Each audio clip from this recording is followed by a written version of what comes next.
भगवान के चरण स्पर्श किए और कमल भेंट कमल का पुष्प भेंट किया। प्रथम दर्शन और मिलन का आनंद यमुना जी को दे दिया भगवान।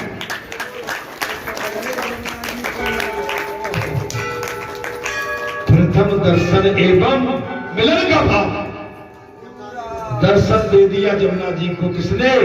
कन्हैया को। धीरे धीरे पानी कम हो गया। जब यमुना जी ने भगवान के चरण कमलों को स्पर्श कर लिया और धीरे धीरे पानी कम होता चला गया। भगवान के लीला तेरी पूरी, तेरी लीला का अरे भारी भगवान कर देगा। अरे ये लीला ही तो है। आप जैसे पागल बन के बैठे हुए, इतना बड़ा आयु हो गया लगे और सब भूल रहे हैं, आनंद में डूबे। हमारे बाबा के जहाँ कथा है, बहनों के जहाँ, बेटियों के जहाँ, अपने रिश्तेदार नातेदारों के जहाँ जो मिलता है वही फूले नहीं समा रहे। ये कथा हो रही है, सब कह रहे हो नहीं कह रहे? सब नोता दो अपने अपने रिश्तेदार। ये सिकड़ोई बारे बादरा नहीं आए, मीटिंग हो गई, एक अभी तो फिर आगे पीछे रह जा। आते जाते अरे पता नौता पहुंचोगे नहीं, तुम आए जाए तो बिल्कुल पहुंचो, फिर आए का नहीं। अच्छा भाई आया। अब 26 तारीख को रखिए अपने गांव में, बता दें 26 आते जाते हुए। आओगे जाओगे तो कुछ पाओ महाराज। वसुदेव गोकुल में आप पहुंचे। भगवान सुखदेव ने कहा राजन, जमुना मैया ने भगवान के श्री चरणों को स्पर्श किया है और जमुना मैया के जल का स्तर नीचे हो गया और वसुदेव गोकुल में आ गए। योग माया के आवरण बस सारा काम गहरी नींद में डूबा हुआ। योग माया ने पूरी गोकुल वासियों को क्या कर दिया? गहरी निद्रा में सुला दिया। वसुदेव ने श्री कृष्ण को यशोदा की गोद में रख दिया। क्या वो सीन, वो दृश्य क्या होगा जब भगवान को श्री वसुदेव जी ने अपने लाल को मां यशोदा की गोद में रखा होगा तब। और बालिका स्वरूप योग माया को उठा लिया। यशोदा मैया की गोद में योग माया सो रही थी, बालक को रखा, बालिका को यशोदा मैया की गोद से उठा लिया। वसुदेव ने सोचा कि अब भी उनका प्रारब्ध कर्म बाकी रह गया है, तभी तो भगवान को छोड़कर माया को गले लगाने का अवसर फिर मेरा कुछ और कर्म बाकी है। भगवान को छोड़ माया को छोड़ा। बात देखिए, देखिए ईश्वर का कब क्या हो जाए कुछ पता नहीं। ईश्वर बहुत बारीकी से चलता है। एक चीज और मैं बता दूंगा, हमको पता नहीं है, हमारी दृष्टि से, हमारे भाव से, हमारे किसी भी वातावरण से हम कुछ भी कर बैठते हैं, लेकिन ईश्वर हमारे सारे वातावरण पे, एक एक हरकत पे ईश्वर बारीकी से ध्यान रखता है। ईश्वर के दरबार से बारीक से बारीक सुतली भी, कांटा भी पार नहीं हो सकती। ईश्वर की दृष्टि बहुत बड़ी है, बहुत बड़ी अपार दृष्टि है। अरे वो पाताल लोक से निकाल रहा है, आप समझ लीजिए। वसुदेव माया को टोकरी में बिठाकर वापस कारागृह में आप पहुंचे। महाराज ने भगवान की लीला बोली थी, वो इसलिए गई माया कि अब कंस समझेगा कि ये 8वां है। ये वसुदेव के लिए नहीं, ये कंस के लिए पैदा करने के लिए। महाराज ब्रह्म संबंध होने पर भी जब बंधन टूट गए थे, अब आ गए।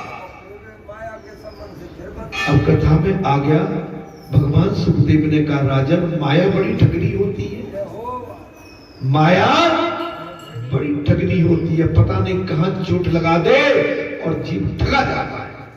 ब्रह्म संबंध होने पर भी सभी बंधन टूट गए थे, अब माया आई तो बंधन में फिर बंध गए। भगवान आए कारागृह में, वसुदेव देव की बंधन से मुक्त, और माया आई बंधन में फिर बंध गए। वसुदेव गोकुल से माया को अपने सिर पर बिठा लिया। लीला वसुदेव ने माया को अपने सर पर बिठा लिया तो फिर बंधन आ पहुंचा और कारागृह के द्वार फिर बंद हो गए। कहने का तात्पर्य यही है कि हम पूजन करने आते हैं, बालाजी आते हैं, कई स्थानों पर जाते हैं, बद्रीनाथ, केदारनाथ, द्वारकानाथ, रामेश्वर धाम, महाराज ओरछा सरकार, मैयर वाली माता, पीताम्बरा, इधर आपके ईश्वर को गिरगांव वाले महादेव, इधर ददोगा सरकार। हम दुनिया में जाते हैं और क्या के लिए जाते हैं? भगवान को पाने के लिए, लेकिन भगवान को छड़ित पाके और माया के बंधन में फिर फंसे हुए वापस चले। अब आपसे पूछते कहां गए थे दर्शन करने? बोले दर्शन में क्या, अब आपका नहीं भीड़ है नहीं, यदि वो एक बैठो बोलता रहता है, वो हमेशा कोई बैठा है, वो बैठा दिखता है और कुछ नहीं है। हाँ ठीक है, चल रहा है, बढ़िया है। मैंने ये नहीं कही कि आनंद आ गया, दर्शन हो गए, पंचों के दर्शन, देव स्थान के दर्शन, भक्तों के दर्शन, आनंद आ गया। वो नहीं बस खट्टी मीठी कुछ यहाँ तो ठीक है, बाहर निकल के वो खट्टी मीठी परोस फिर कर दी। अच्छा वो है माया का, वो केवल माया का। हम आए थे ईश्वर को सर पर बिठाल के, घर से निकले बालाजी सरकार को अपने सर पर बिठाल के, और बालाजी सरकार में आए, दर्शन किए और गेट के बाहर निकलते और माया के संसार की माया को फिर सर पर रख।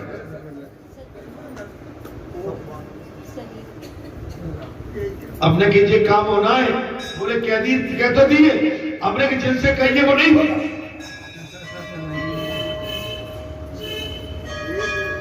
अरे होता क्या है, आदत होती है माता पिता की भाई बहनों के लिए,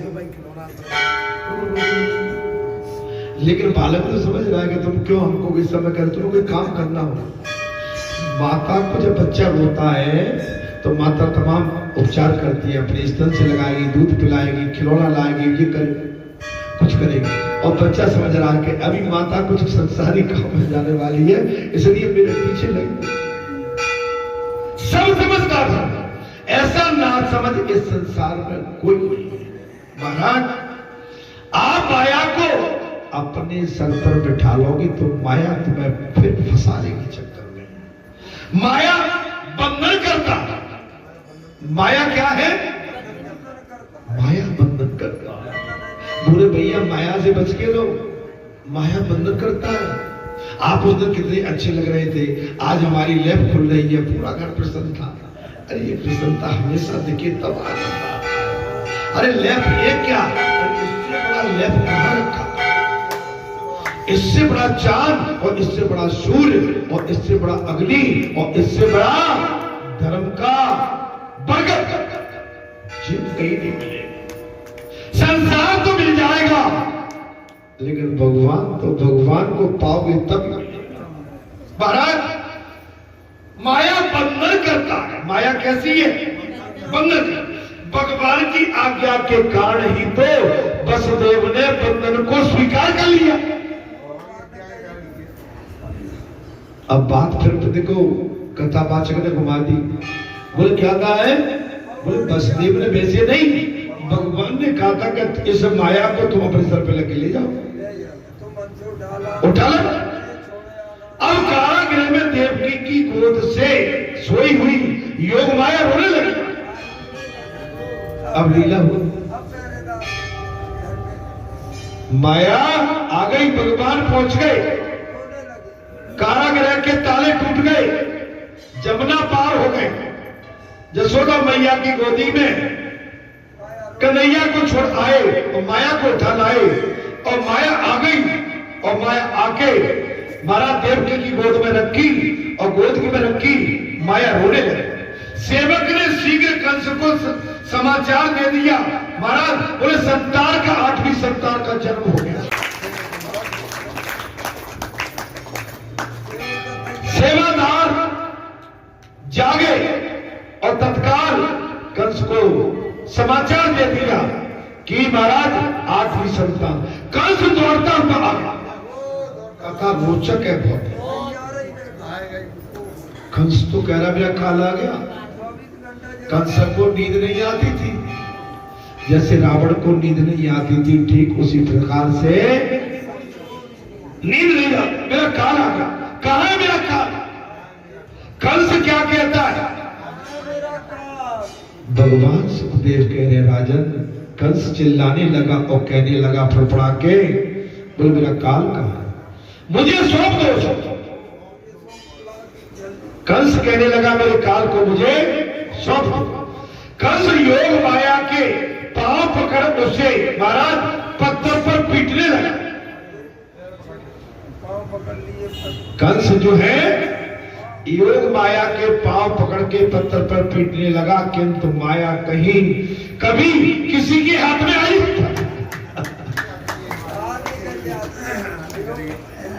योग माया कंस उस माया के पैर पकड़ के पृथ्वी पर जमीन पर पटकने लगा और बात आ गई। भगवान सुखदेव कहते राजन, माया कभी किसी के हाथ में आई है क्या?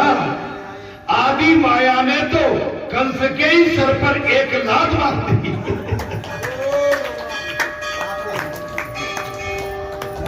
आदि माया, आदि माया अनादि से, ये माया का ये झमेला आज से नहीं है, अनादि से।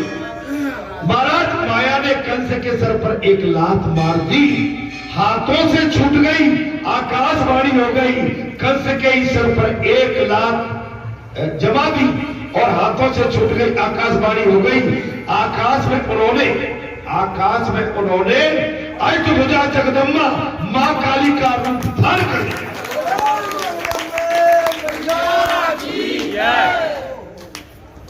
आकाश मार्ग को चली गई, आकाशवाणी हो गई और महाराज उन्होंने अष्टभुजा माने मां भगवती का रूप धारण करके मां काली रूप का धारण कर लिया। उन्होंने कंस से पुकार कर कहा, अरे पापी, तेरा काल तो अवतरित हो चुका है।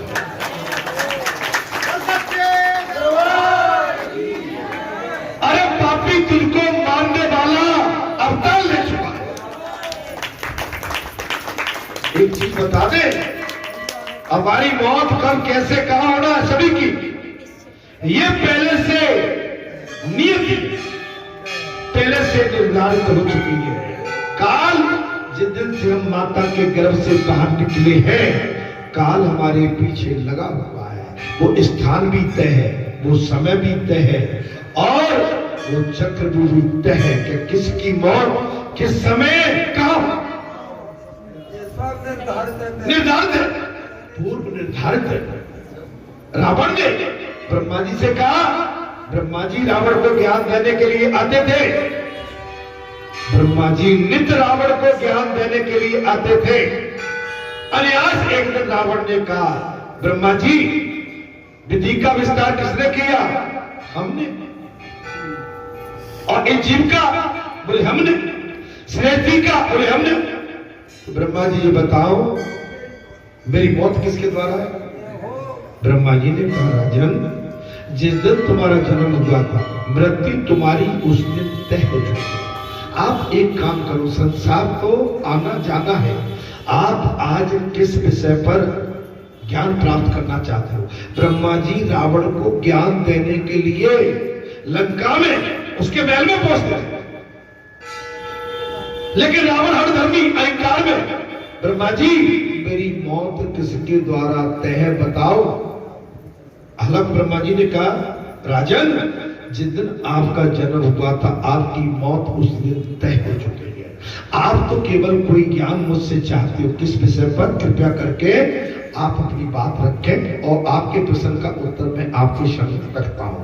रावण ने कहा नहीं नहीं, अन्यथा बताइए।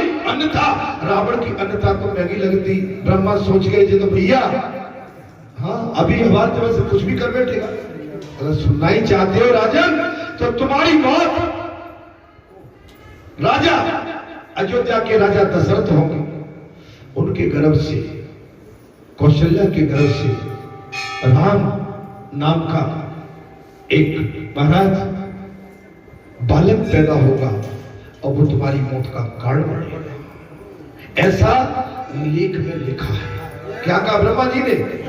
ऐसा लेख में लिखा है। तुम जानते हो रावण क्या बोला? बोले ब्रह्मा जी मैं तुम्हारी लेख में मृत्यु दूंगा।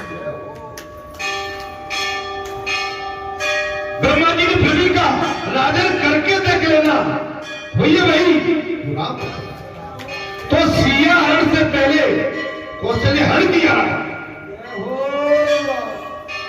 राजा दशरथ के साथ गंधर्व विवाह हुआ और देखिए मौत भी राम के हाथों से विधि का विधान बड़ा। क्या हमको पता था कि बरेठे छोटे से बरेठे गांव में आज भगवान का इतना प्राकट्य होना, इतना अखंड ब्रह्मांड स्वरूप लेके आज हम इतना अच्छा माने एक मारे कहते बैकुंठ बना दिए, जहां हर मंगल शनिवार को 24 घंटे भक्त संत महात्मा आपकी बैरी पर, आपकी चौखट पर, आपके आंगन में तांता लगा के चले आए और जय श्री राम का घोष करते चले आए। पता था बालाजी सरकार आए तभी से जाते गांव वाले जहां जाते हैं वहां ट्यूबवेल में छेद करा के पानी निकाल लेते, नहीं पहले पानी नहीं। महाराज बात आ रही थी, अरे पापी तेरा काल अवतार ले चुका है। क्या आ गई महाराज? मां भगवती ने घोषणा कर दी, काली मैया ने, अरे दोस्त, अरे पापी तेरा काल तो पैदा हो चुका है, प्रकट हो चुका है, अवतार ले चुका है और सुरक्षित है। क्या कह दिया? और सुरक्षित जगह पे है। सुरक्षित है? बताइए। कंस ने पश्चाताप करते हुए वासुदेव देवकी से अपने अपराध की क्षमा मांगी। अब मान जब ज्ञान कभी कभी क्या ठोकर खा के ठाकुर हम जिनको अपराधी मानते हैं, लेकिन वो अपराधी नहीं होते, कभी कभी वो निरपराधी होते हैं। हमको भाव लेके वैसे ही अपने मन में बैठे रहते हैं कि हमारा विरोधी है, अपराधी है, हमारा नहीं है। नहीं महाराज, कंस ने पश्चाताप करते हुए वसुदेव देवकी से अपने अपराध की क्षमा मांगी है। इधर जन्माष्टमी के दिन नंद जी ने 12 बजे तक जागरण किया है। सांडिल के कहने पर सभी सो गए थे और गहरी नींद में डूब गए। सांडिल ऋषि थे, उनके कहने पर महाराज सभी ने जागरण किया है। सांडिल कहने पर सभी सो गए, क्षमा करेंगे, और सभी गहरी नींद में डूब गए। बाल कृष्ण जब नंदकी के घर आए तब नंद बाबा भी सोए थे।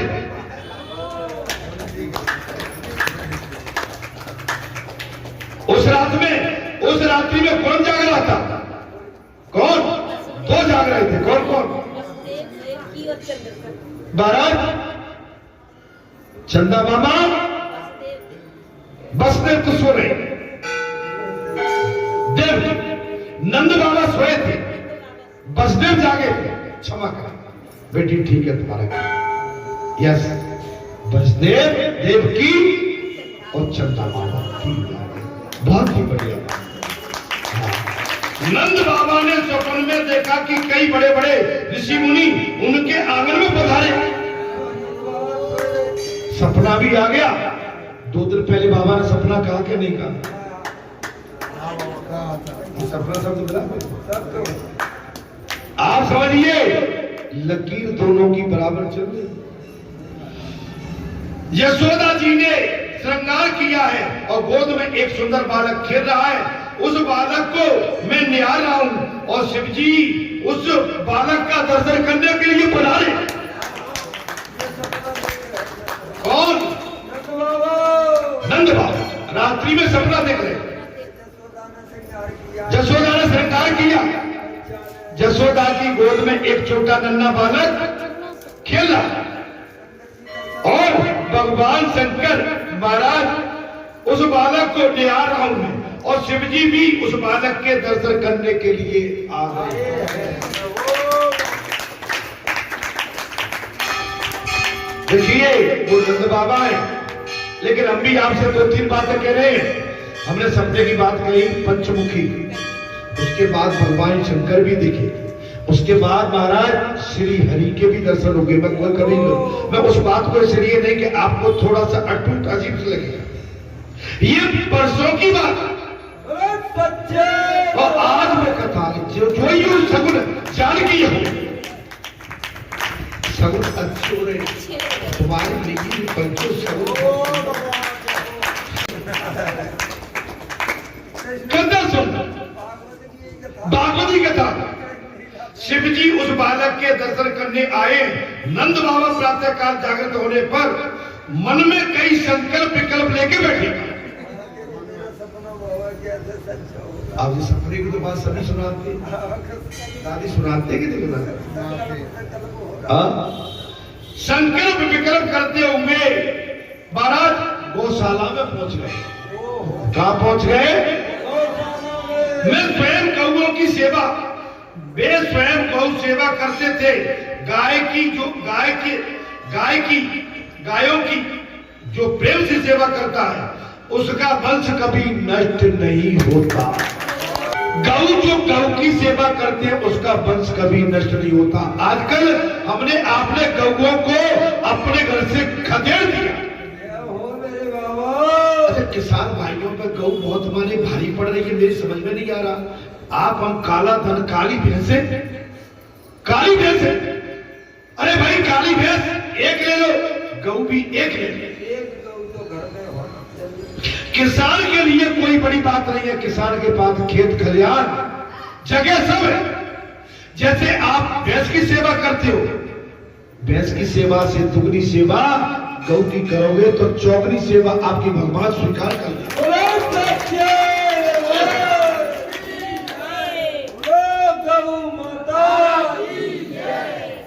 आपने धर्म को भी निकाल दिया घर से और लक्ष्मी को भी निकाल दिया। धर्म धन लक्ष्मी अब घर से निकल गए तो फिर बरकत कैसे होगी? माने हमने संस्कार मिटा दिए। हम तो गांव के रहने वाले हैं। हम तो भाई पुराने जमाने में, पुराने टाइम में देखा है गांव के अंदर गौ की पूजा अमावस्या के दिन और बैल की पूजा ध्वज के दिन और भैंस की पूजा गोवर्धन के दिन। बगैर गौ की पूजा के हमारा कोई भी कार्य शुद्ध नहीं हो सकता। मरने में गौ लगती है, पैदा होने में अच्छे काम में गौ लगती है, फिर गौ को लट दे के बाहर क्यों भगा रहे भाई? गौ को लट दे के बाहर क्यों भगा रहे? पुजारी जी कुछ बात समझ में आ रही? गौ में लट दिए जा रहे, घर से बाहर किए अर्थात गौशाला में आगे अपने हाथों से सेवा करता, अपने हाथ से गौ की जो प्रेम से सेवा करता है उसका वंश कभी नष्ट नहीं होगा। नंद बाबा ने प्रार्थना की, हे नारायण दया करो, मेरे घर गौ के सेवक गोपाल कृष्ण का जन्म हो।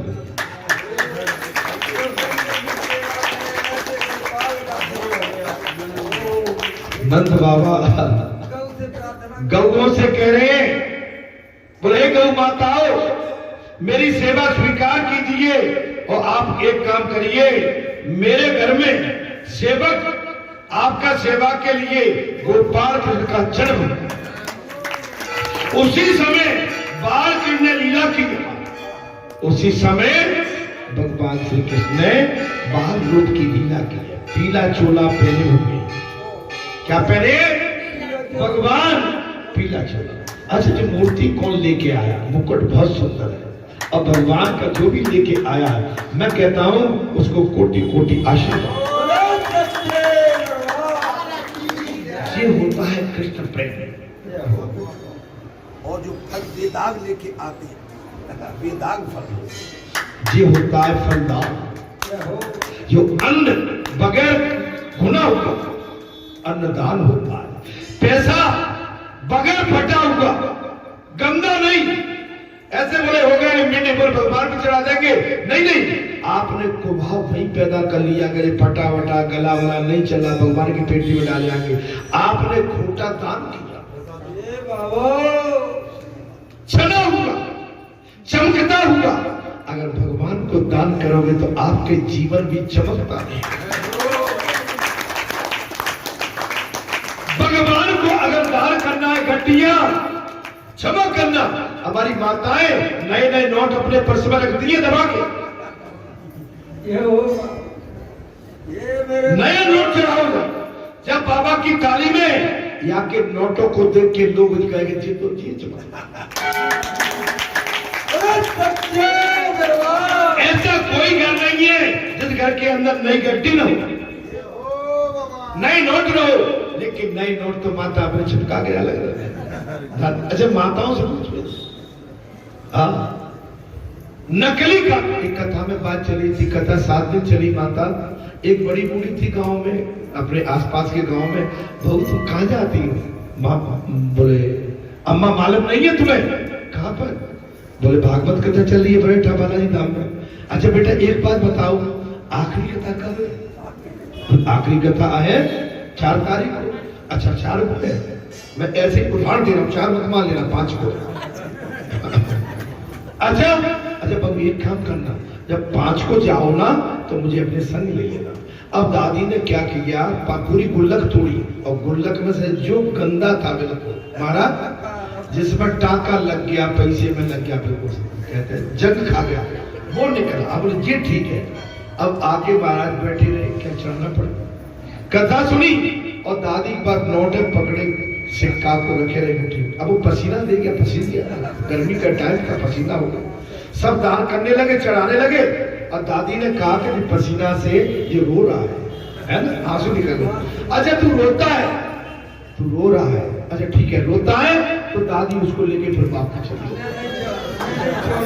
मत छोड़ो, ऐसा काम मत किया।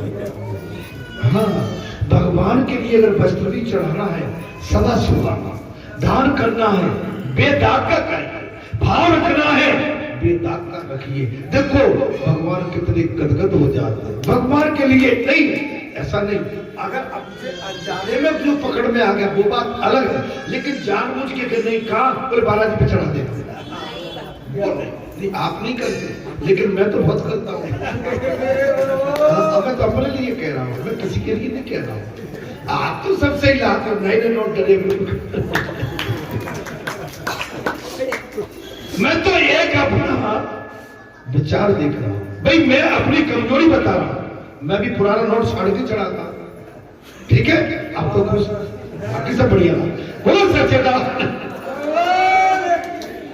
महाराज, सुनंदा को यशोदा की गोद में बाल कृष्ण की झांकी हो गई। सुनंदा को यशोदा की गोद में बाल कृष्ण की झांकी हुई, तो वो दौड़ती हुई गौशाला में आई। महाराज खबर करने आई, बोले मैया मैया लाला भयो।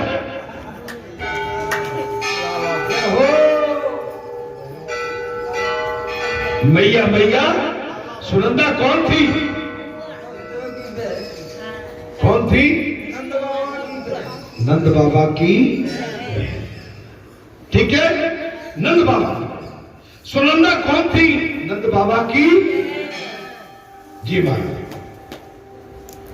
आनंद ही आनंद उठा गया है ना, नंद बाबा के आनंद भयो, जय कन्हैया आनंद हो गया। श्री कृष्ण हृदय में आ गए, श्री कृष्ण हृदय में आ गए। नंद जी ने यमुना जी में स्नान किया है, नंद जी ने यमुना जी में स्नान किया। आज जन्म उत्सव के उपलक्ष्य में स्नान किया जाना चाहिए। आज जन्म उत्सव के उपलक्ष्य में स्नान किया जाना चाहिए। इसको स्वर्ण से आसन पर बिठाया गया, नंद बाबा के लाल को छोड़ के आसन में उठाएगा और सांडल मुनि ने उनको दान करने को कहा।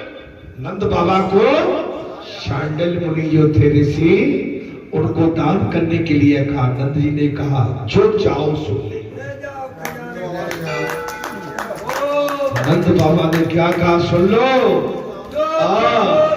जो चाहो सुन ले, जो चाहो सुन ले।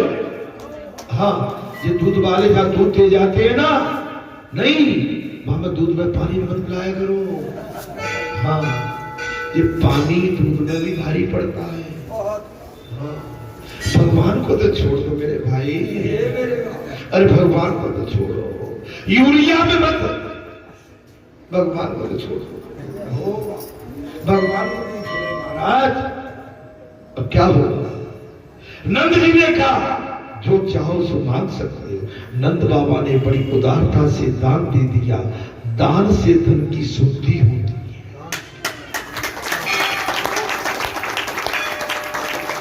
माता जी वहां से हटो, पेड़ के सामने से हटो, पेड़ के सामने से हटो, दाएं बाएं हो जाओ, दाएं बाएं हो जाओ। दान से धन की शुद्धि होती है। गाय का दान दिया गया, हमारे गौओं का दान भी दे दिया, गौ का दान दिया। कई वर्षों तक तपस्या करने पर भी महान ऋषि मुनियों का काम नष्ट न हुआ, अभिमान निषेध न हुआ, तो वे सब गोकुल में गाय बनकर अवतार लेके आ गए।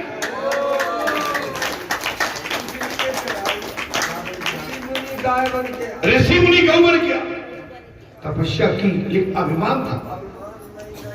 अभिमान जब तक नष्ट नहीं होगा तो जब तक कल्याण नहीं हो सकता। अभिमान किसी भी बात का हो, किसी को धन का, किसी को बल का, किसी को समाज का, परिवार का, गांव का, गली का, समाज का, किसी भी बात का, किसी को रूप का, स्वरूप का, ये अभिमान आदमी को पराजित कर देता है, छोटा कर देता है, बोला कर देता है। ज्यादा चतुराई ठीक नहीं रहती, अच्छे काम में चतुराई ठीक नहीं रहती। अच्छे काम में प्याज जैसे छिलके उतारोगे तो प्याज का अंतिम छिलका आपको गंदी में डुबा देगा, क्योंकि प्याज के छिलके से बदबू आती है, गंध आती है, ऊपर नहीं आएगी। लेकिन जितने छिलके उतार जाओगे उसकी मिट्टी में बहुत कड़वापन है।